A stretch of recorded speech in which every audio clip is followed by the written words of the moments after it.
Irmãos, graça e paz, vocês estão bem? O tema do nosso caminhar hoje aqui é a preocupação com o tempo.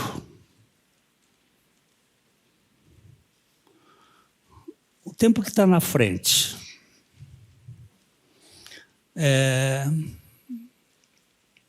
O tempo está retido entre 3 períodos: ontem, hoje e amanhã.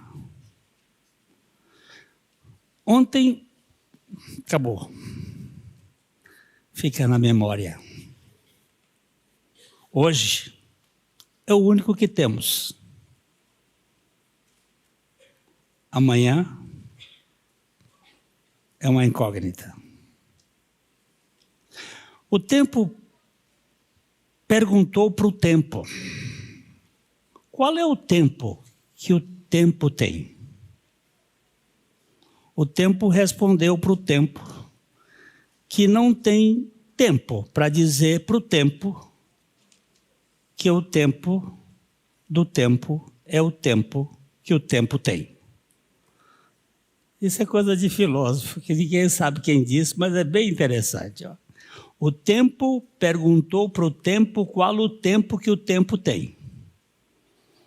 O tempo respondeu para o tempo que não tem tempo para dizer para o tempo que o tempo do tempo é o tempo que o tempo tem.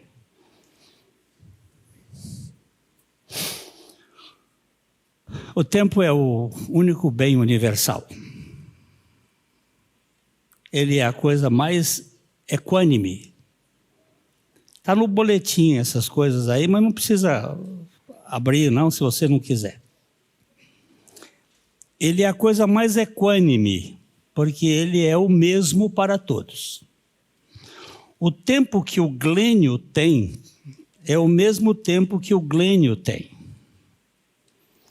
Eu tenho um outro Glênio aqui na frente. A mãe desse outro Glênio não tinha amor pelo filho dela e resolveu botar o nome do Glênio, o nome de Glênio no Glênio. Mas o tempo que nós temos, ele é igual. Ninguém tem mais tempo do que o outro. Cada dia nós temos o mesmo tempo. Pode ser que a vida seja mais curta ou mais longa. Mas todos nós temos o mesmo tempo. O tempo de cada dia. Porque é o único tempo que você tem.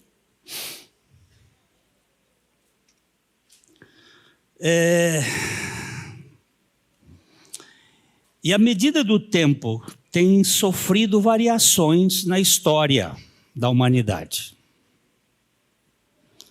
O primeiro calendário romano lunar era feito de 10 meses. Por isso que dezembro, que significa 10, era o último mês do ano. Antigamente não eram contados os meses de janeiro e fevereiro. Não existiam esses meses. O ano começava em março, no equinócio da primavera, e terminava em dezembro. Porque janeiro e fevereiro, no hemisfério norte, era muito frio. O gelo era chamado de inferno astral. Ninguém queria contar esse tempo. Era o tempo das cavernas, dos lugares escondidos, das histórias paralisadas. E só posteriormente eles foram introduzidos por Numa Pompílio, o segundo rei de Roma, no período de 754 a 673 a.C., que apresentou o atual calendário de 12 meses. Os calendários normalmente eram feitos de 12 meses de 30 dias. Só com a reforma do calendário gregoriano é que nós passamos a ter 365 dias, 27 minutos e alguns segundos. Por isso que o ano que vem vai ser ano bissexto, para compensar o tempo. Mas os anos eram de 36, era de 360 dias. Só que as vaidades humanas são interessantes. Quando Júlio César, que vive cá perto de Jesus, ele quis dar um valor ao seu nome e pegou um dos meses e pôs o nome de Júlio, em homenagem a ele. Ele pegou um mês de fevereiro e botou em julho.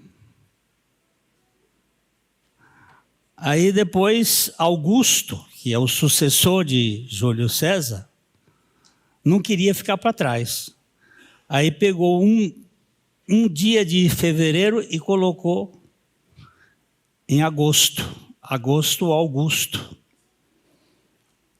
E dali para frente os meses recebem nomes de números. Setembro, 7. Outubro, 8. Novembro, de 9. E dezembro, de 10. E janeiro e fevereiro, eles foram introduzidos com nomes. Janeiro foi batizado em homenagem ao deus Jano, que tem duas caras, uma para frente e outra para trás, porque é o mês que vê o futuro e vê o passado. Também adicionou-se fevereiro, que tem esse nome dedicado a Deus da purificação dos mortos, Februar, a quem os romanos ofereciam sacrifícios para expiar as faltas cometidas durante todo o ano. Esses meses foram introduzidos na cronologia bem posteriormente, com nomes muito significativos e que têm a ver com a idolatria. Todos março era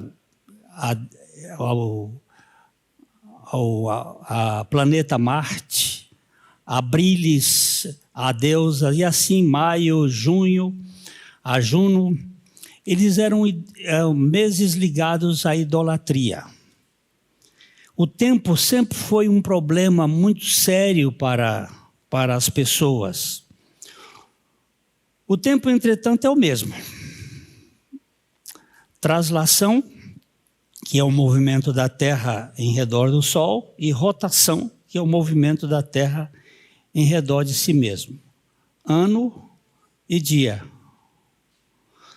Nós temos aí uma cronologia que acontece todos os dias. Hoje é o quê? 31 de dezembro. É um último dia.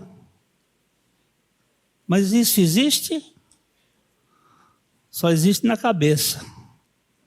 Na verdade, ele é um ciclo de movimentos, mas não muda grande coisa.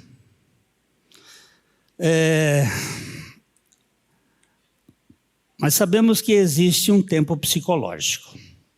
Muitas pessoas, quando no final do ano está chegando, ficam mais cansadas, mais preocupadas.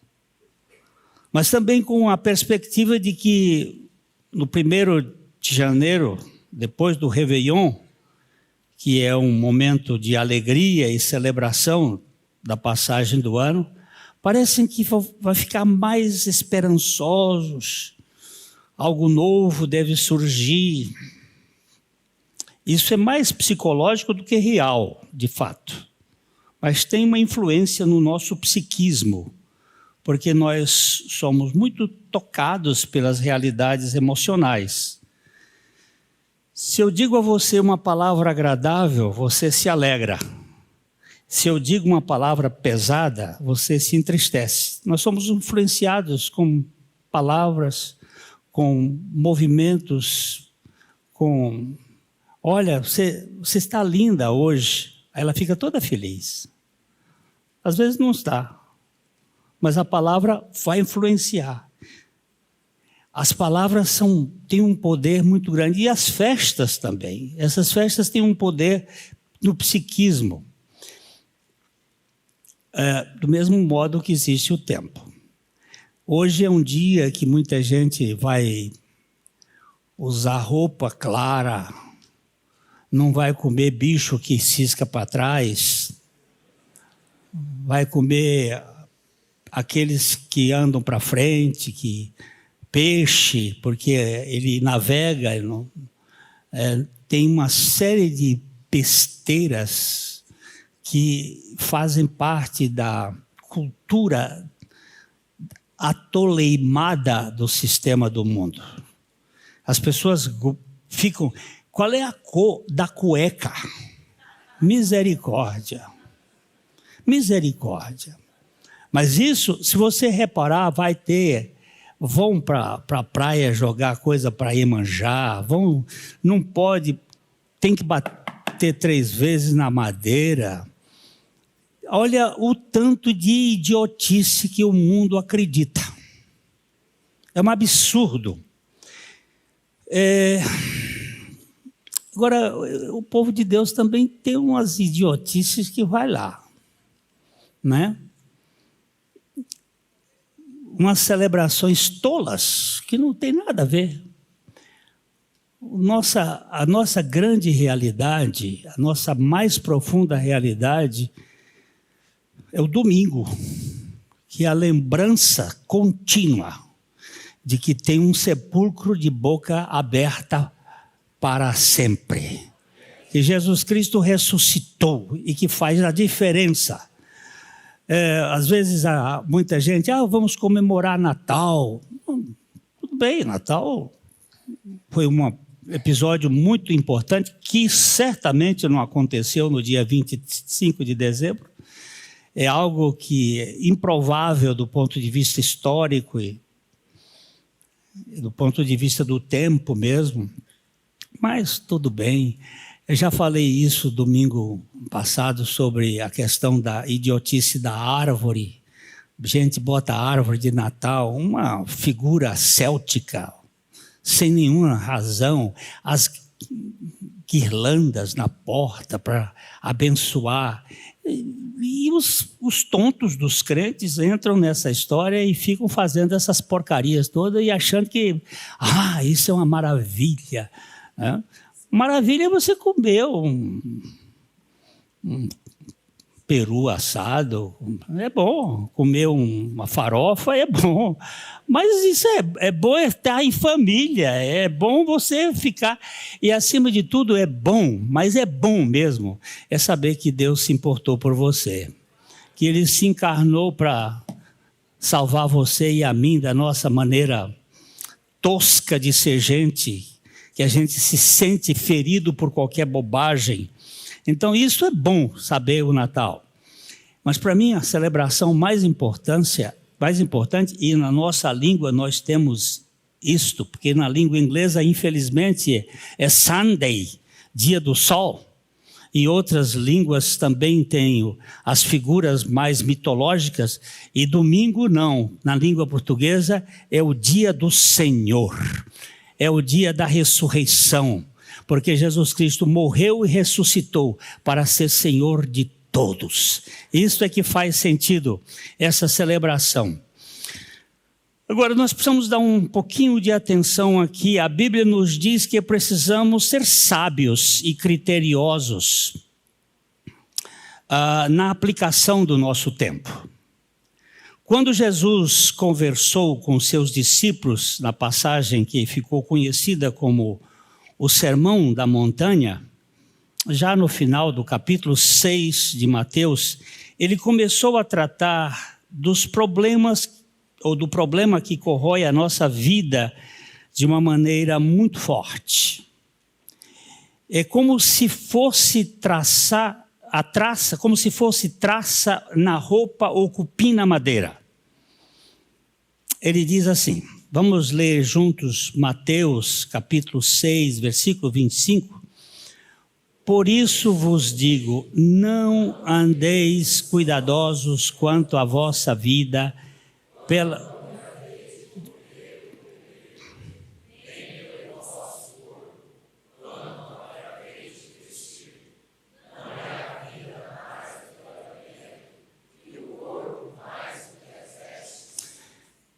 A minha versão aqui é um pouquinho diferente, por isso que eu parei, mas ficou...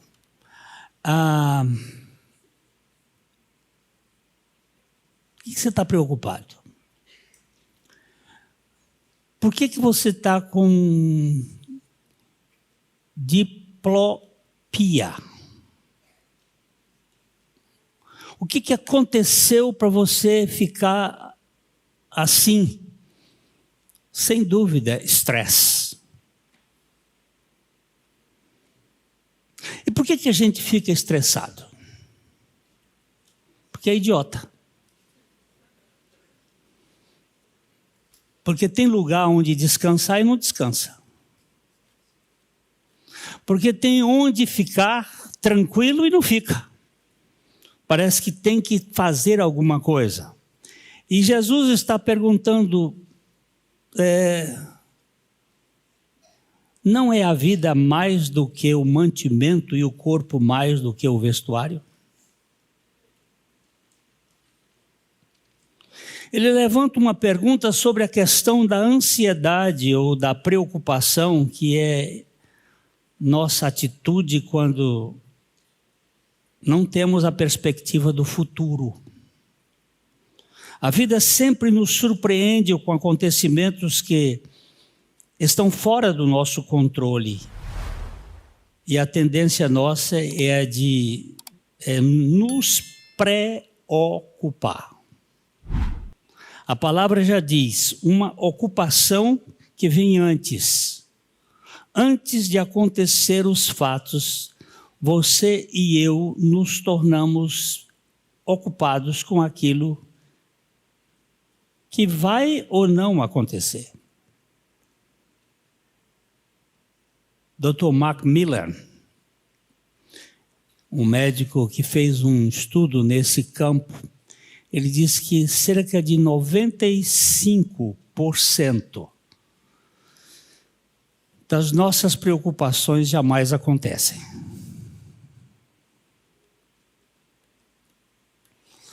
Você gasta 95% de preocupação com coisas que não acontecem.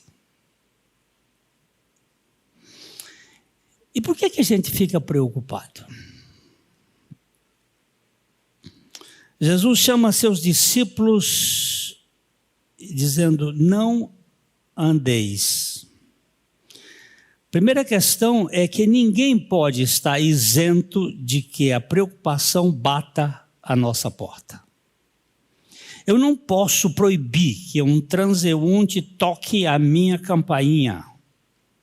O que eu posso fazer é não abrir a porta. E o que Jesus está dizendo para os seus discípulos não é, vocês não se preocupem, mas não andem preocupados, nem ansiosos pela vida. Nós temos motivos da finitude de preocupar, mas ficar preocupado é que é o problema. Andar preocupado é que é o grande problema. Porque nós não conseguimos nos desligar e entregar ao Senhor os problemas. Queremos sempre estar agindo.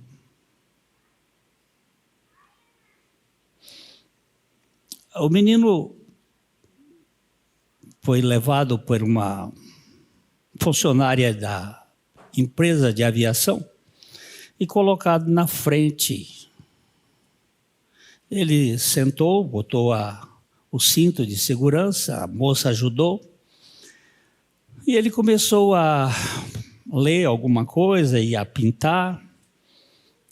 Uma senhora sentou-se próxima e viu que ele estava muito entretido nas coisas. O avião levantou o voo e logo em seguida eles entraram num CB. CB é aquela nuvem pesada, e o avião começou a jogar e ouvia-se gritos aqui e acolá. Quem nunca passou por um voo de CB não sabe o que é o negócio. Eu já tive uma vez com o reverendo Messias e nós chegamos aqui, os dois branquinhos. Bem, o jogo é feio. E o menino tranquilo.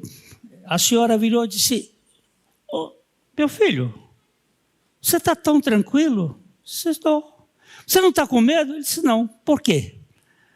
O piloto desse avião é papai. Puxa vida. Se papai de uma criança dá segurança para ela suportar um CB, meu papai não me dá segurança de enfrentar a vida e eu tenho que viver ansioso e preocupado.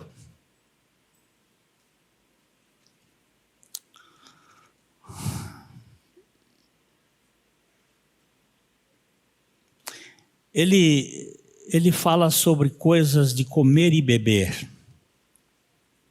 ligada à sua subsistência. Nem pela vossa corpo quanto ao que eis de vestir. E ele faz esta pergunta: não é a vida mais do que o alimento e o corpo mais do que as vestes? Jesus diz ainda, vamos ler juntos o verso 26. Observem as aves do céu. Não semeiam, não colhem, não têm celeiros. Contudo, o Pai Celeste as alimenta. Não tem vocês.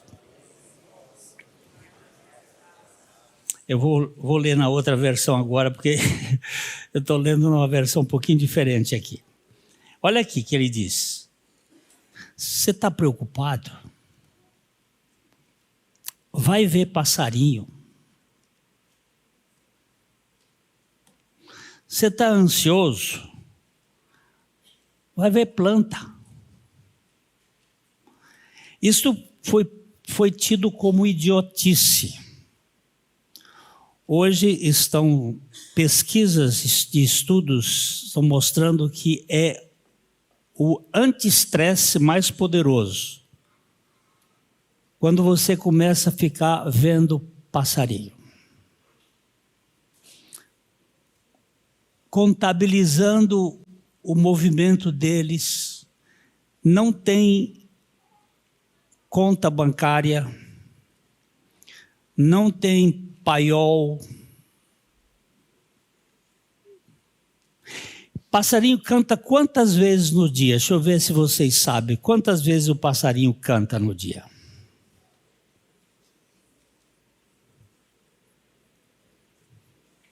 Então, tem passarinhos que cantam em horas diferentes, mas a tese do passarinho cantar são 3 vezes. De manhã, quando acorda. Meio-dia. E no final da tarde. Parecido com aquele negócio da oração de Jesus 3 vezes, a oração de Paulo 3 vezes, a oração de Daniel 3 vezes. De manhã cedo ele acorda e dizem os ornitólogos que eles cantam agradecendo o que vão comer. Eles não comeram nada ainda. Eles acordaram. E então eles pipilam. Eles trinam. Eles cantam. Eles assoviam. E formam uma sinfonia.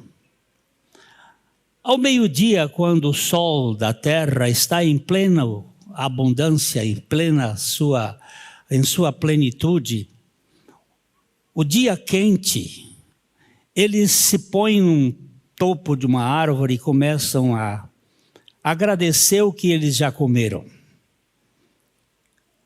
E no final da tarde é a oração de gratidão pelo dia e eles agora vão descansar.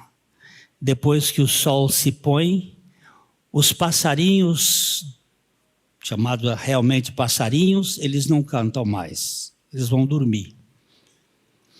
O passarinho não sofre tanto como nós com a luz elétrica. Eles vão para debaixo de uma árvore, para um canto e vão dormir, agradecidos. Mas ao romper da aurora, eles acordam para cantar. E Jesus diz, vai olhar passarinho, isso vai desestressar você. Vai ver lírio do campo. Jesus segue ensinando aos discípulos e os manda observar como crescem os lírios do campo. Vamos ler juntos?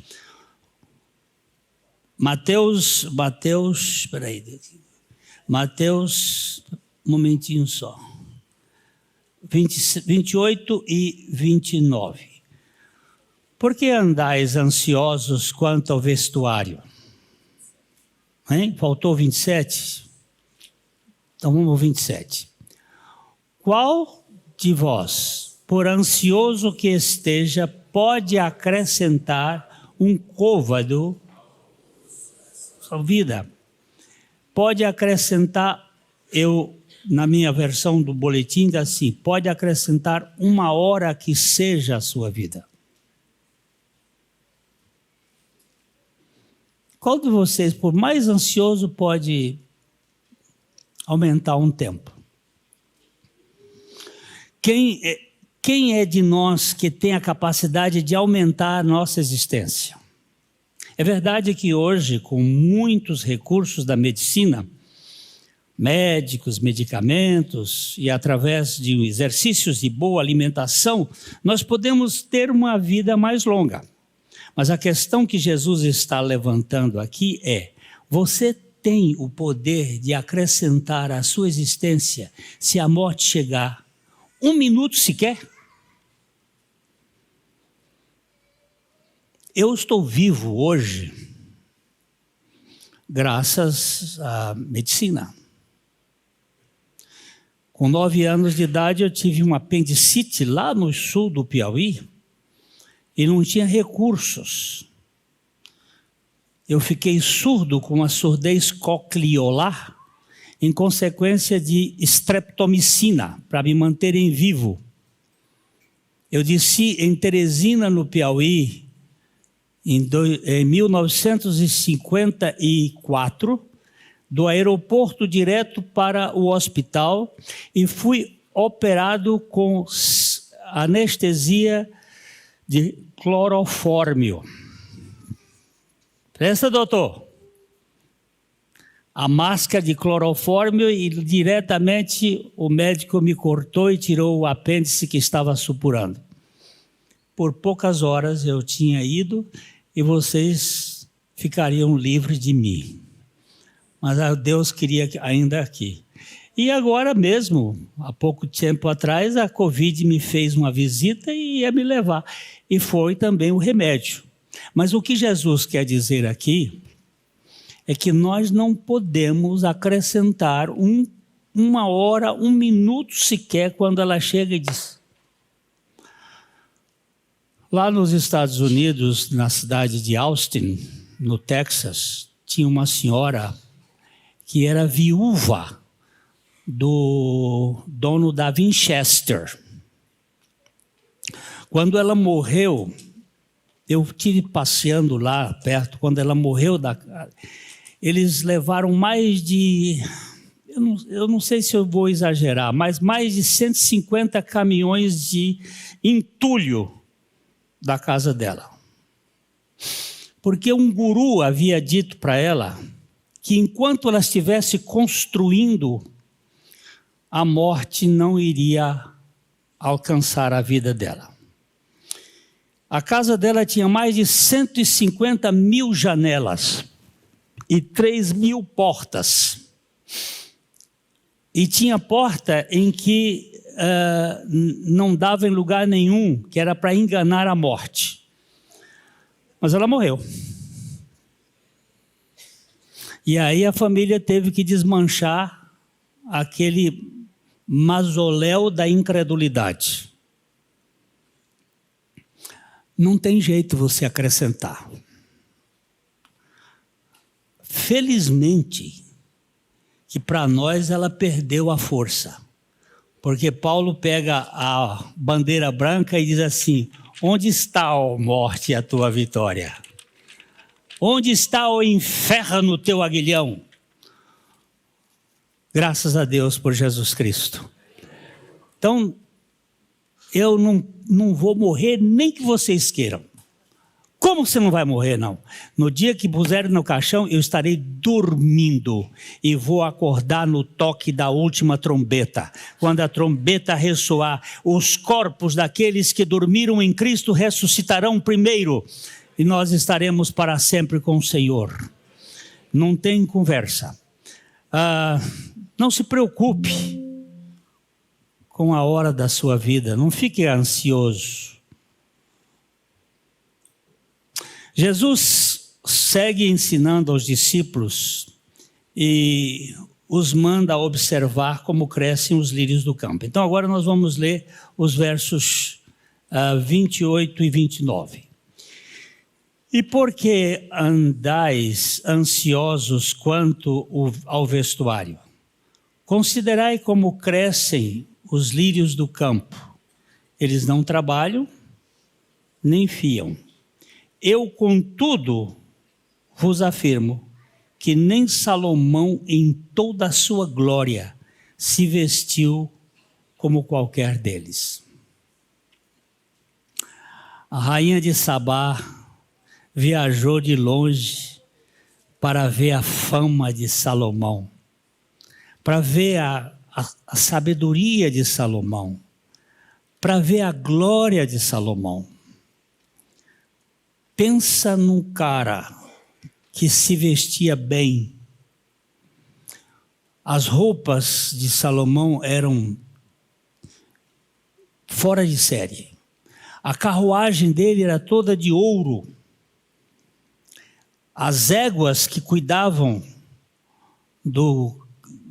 da carruagem dele vieram do faraó. Eram animais brancos, lindos. Ele chega a dizer: como as éguas dos carros de Faraó, eu te comparo, ó amiga minha. Você imaginou um homem falar para uma mulher, para a sulamita, comparar com égua? Hoje seria politicamente incorreto, mas nunca poderia dizer uma coisa mais linda, porque o cavalo é o animal mais bonito da face da terra. E uma égua puro sangue árabe é lindíssima. A cabeça bem feita, o corpo bem feito, branca. Ô Carmita, se eu lhe chamar assim, não fique triste. É um grande elogio. E ele se vestia de púrpura, a coisa mais linda. E Jesus disse assim: olha, nem Salomão em toda a sua glória se vestiu como... Ele não colocou uma flor especialista, ele botou lírio do campo, que nasce no pântano, que nasce debaixo de terra ruim. Ele pega esse lírio do campo e assusta. Pega um microscópio, querido, pega um microscópio e vá num destes tapetes árabes lindíssimos, tecidos, e ponha lá. Você vai ver a coisa feia de uma textura. Ele é bonito assim. Agora você pega um lírio do campo e ponha no microscópio. Você vai verificar que beleza de tecido. Como o nosso Deus é maravilhoso nas coisas que faz. E ele diz: e você anda preocupado, e você anda ansioso. Eu li a história de um pastor, e eu vou contar a história, não vou ficar aqui no texto, mas eu vou contar a história desse pastor. Ele morava num Shire, uma cidadezinha do interior da Inglaterra. Ele era um homem muito capaz, um estudioso bíblico, um expositor bíblico, daqueles de tirar o chapéu.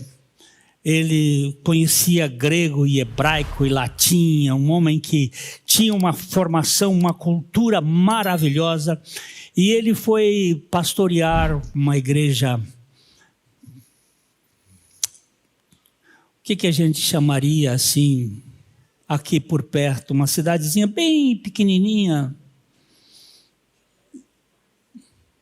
Irerê, um local assim bem pequenininho. Eles chamam de share, uma coisinha assim, não é uma cidade, é um distrito. E ele pastoreando ali, uma igrejinha pequena, as pessoas não tinham cultura para a exposição que ele fazia, e ele começou a ficar se sentindo, o que eu estou fazendo aqui? Então ele saiu andando pela mata e foi, meu Deus, sim, ele recebeu um convite para pastorear uma grande igreja em Londres. Aí começou a crise, porque Deus tinha mandado ele ir para aquela cidadezinha. E ele agora recebia um convite. O orgulho, a vaidade, o reconhecimento, porque nós sofremos dessa síndrome de altar. Nós temos um problema que os outros nos reconheçam. E ele então, andando naquela floresta, depois de 3, 4 horas andando ali, procurando, lutando com Deus, se ele ia para Londres ou se ele ficava lá, e ele sentou-se numa árvore caída no chão, sentou-se ali e baixou a cabeça e viu uma florzinha, que na descrição dele foi a flor mais linda que ele já viu na vida. Ele olhou para a florzinha e fez um diálogo com a flor. Disse: florzinha, o que você está fazendo aqui? O que você... Se eu não tivesse parado aqui nessa árvore, ninguém ia ver você. Eu nunca vi uma flor tão linda quanto você, florzinha.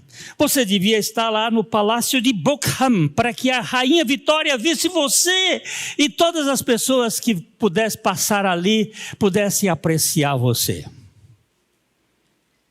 Então a flor, no diálogo dentro da sua mente, lhe respondeu: eu estou exatamente no lugar onde o meu Criador me colocou, para que eu pudesse viver para a glória dele.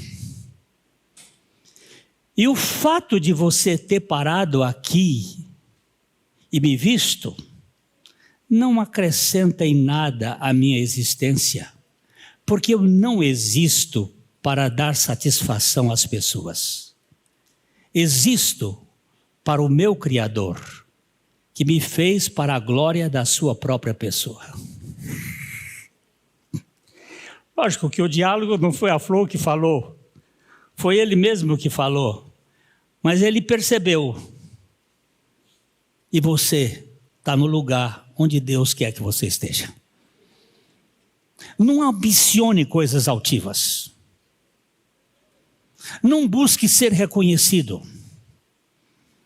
Viva para a glória de Deus.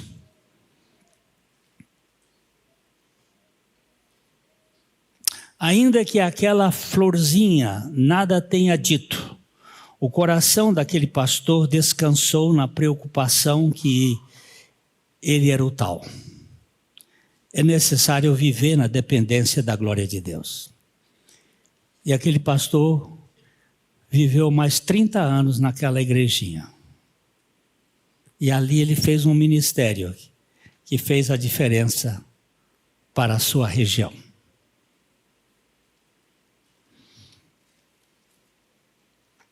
Jesus está dizendo em Mateus para nós considerarmos os lírios.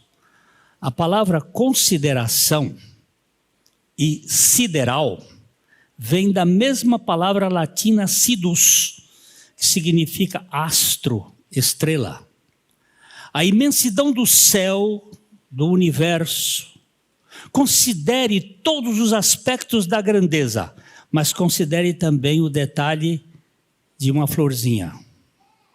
Veja se você não está sendo corroído por expectativas exageradas, por desejos acima da realidade. Eu sofro com essa síndrome. Eu preciso ser desconstruído da ideia de importância.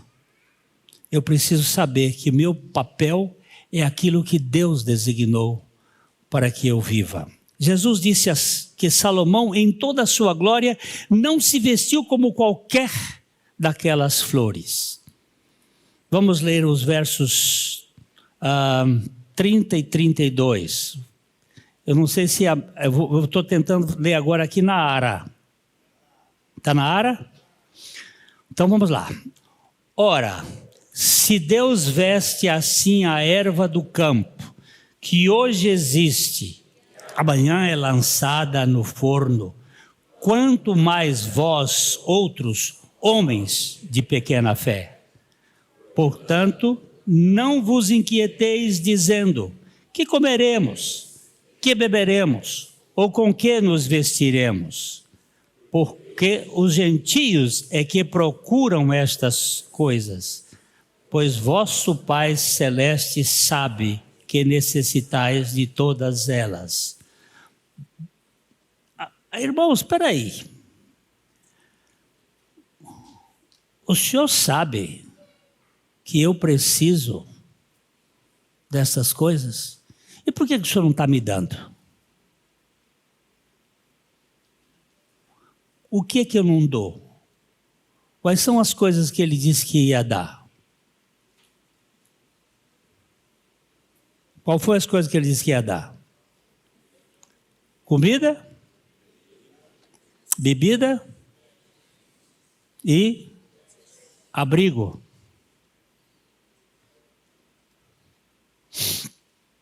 Ele disse que ia dar. Davi diz que fui jovem e agora sou velho, mas nunca vi o quê? O justo, nem a sua descendência. Por que nós ficamos preocupados? Por que nós ficamos ansiosos?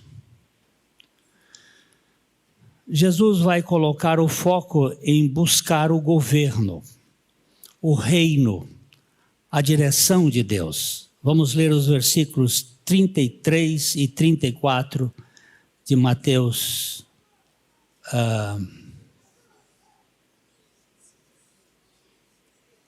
Espera aí, um momentinho só que meu iPad travou aqui.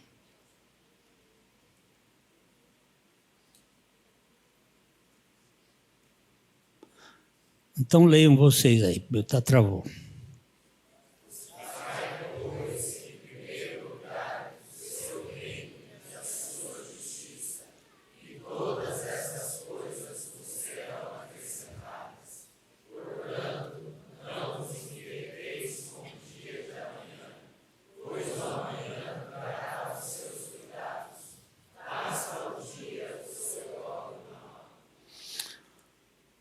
Basta o dia as suas próprias lutas, as próprias dificuldades, os seus próprios problemas. Esse ano foi um ano difícil, não foi? Para muitas pessoas foi muito difícil. Não foi, Vanderlei? Foi. Muitas pessoas não sabemos se o ano que vem, o novo ano, será melhor. Mas precisamos confiar no Senhor e esperar no Senhor. E ter nele a nossa confiança. Busque a governabilidade do Senhor. E essas coisas elas vão se adequar no seu devido tempo. Dificuldades e problemas vão acontecer, porque nós vivemos num mundo caído, mas nós precisamos descansar na presença do Senhor. O Salmo 125:1 diz: os que confiam no Senhor são como o monte de Sião, que não se abala, firme para sempre.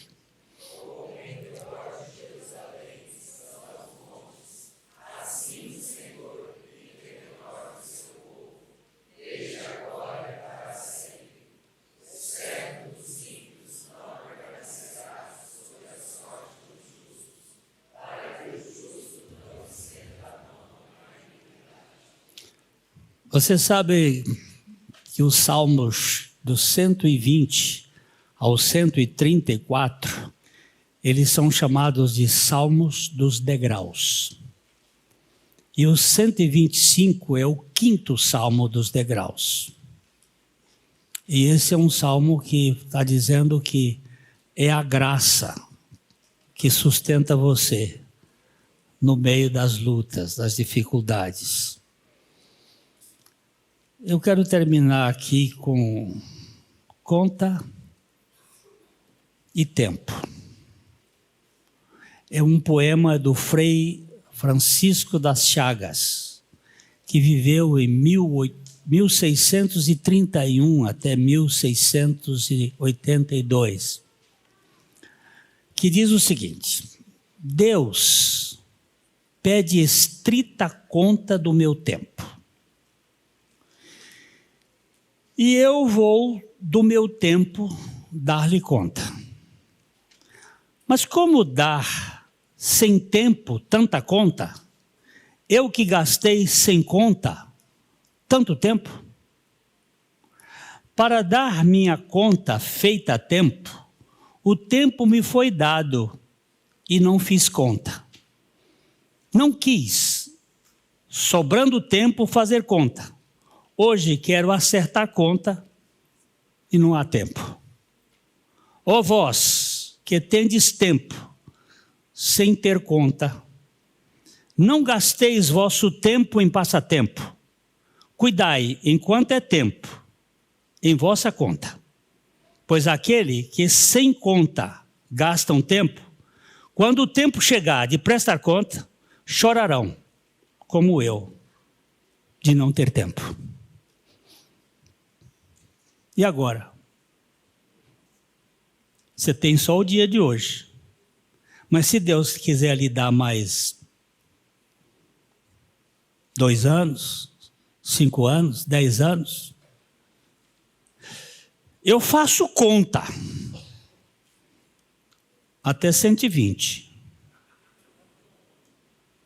Porque tem uma promessa lá em Gênesis 6, de que mais ou menos seria 120. Mas, por causa de preocupação, são 3 coisas que matam a gente. Comida, nós comemos errado. Agora eu vou só dizer para vocês uma coisa. Eu tenho aquelas dores no meu corpo, estão aliviando com a dieta que eu estou fazendo. Tirando o açúcar, tirando o glúten, tirando as coisas que inflamam. Melhorou consideravelmente. Nós comemos errado. Por isso, muita gente vai antes do tempo. Segunda coisa, nós bebemos errado. Nós bebemos pouca água. Pelo menos 2 a 3 litros de água por dia. Eu não tenho tempo para isso. Pois é. Aí o tempo vai cobrar você. Nós comemos errado, nós bebemos errado. E a outra coisa que leva as pessoas é a preocupação. E não vos inquieteis com as coisas deste mundo. Foi Jesus que falou. Então, que Deus dê a você e a mim a sabedoria de viver de tal modo, na presença dEle, esperando nele.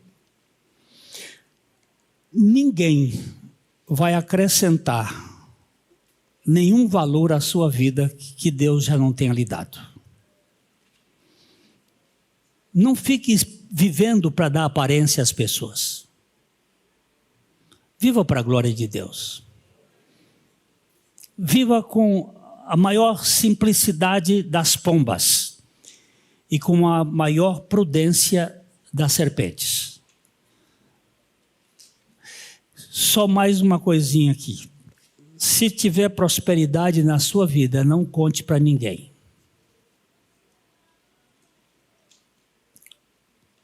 Se você prosperar, não fale para os outros que você está prosperando. Essa foi a destruição do rei Ezequias. Fique quieto e viva para a glória de Deus.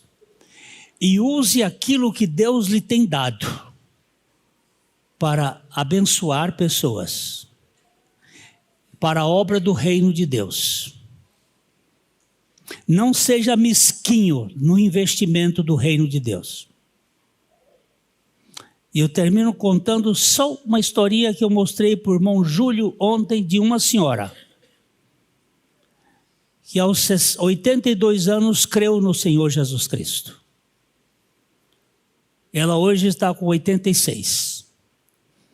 E ela disse assim: desde que eu comecei a contribuir para o reino de Deus e para esta igreja, as coisas na minha vida só cresceram. Porque eu agora não vivo mais pela futilidade, mas sim para aquilo que tem valor eterno. Seja instrumento de Deus nesse tempo, que é o tempo que ainda lhe resta, em que você vai ser, e eu, espalhadores do Evangelho. E Evangelho não é nada mais e nada menos do que o que Jesus Cristo fez ali na cruz, levando-nos a morrer juntamente com Ele e ressuscitando para nos dar a vida dele. Porque a vida de Cristo é a única realidade que é permanente neste mundo. Que o Senhor dê um ano de 2024 na plenitude do Espírito Santo. Você e eu vivamos com alegria. Vai ter momentos de tristeza? Vai. Quando eu percebia que eu não estava enxergando direito e a coisa estava ruim, a minha esposa disse: olha, o seu olho caiu. Eu disse: mas não caiu a fé. Tá trôpego, estou trôpego, mas estou confiante. E estou vivendo em fé. Todo dia de manhã eu levanto como um passarinho, cantando, agradecendo a Deus pelas lutas e pelas dificuldades. Eu não sou refém deste mundo. Eu sou discípulo de Jesus Cristo. E quero viver para a glória dele. Então eu queria desejar para você a mesma alegria que eu estou experimentando. A alegria de ser alcançado pelo Evangelho.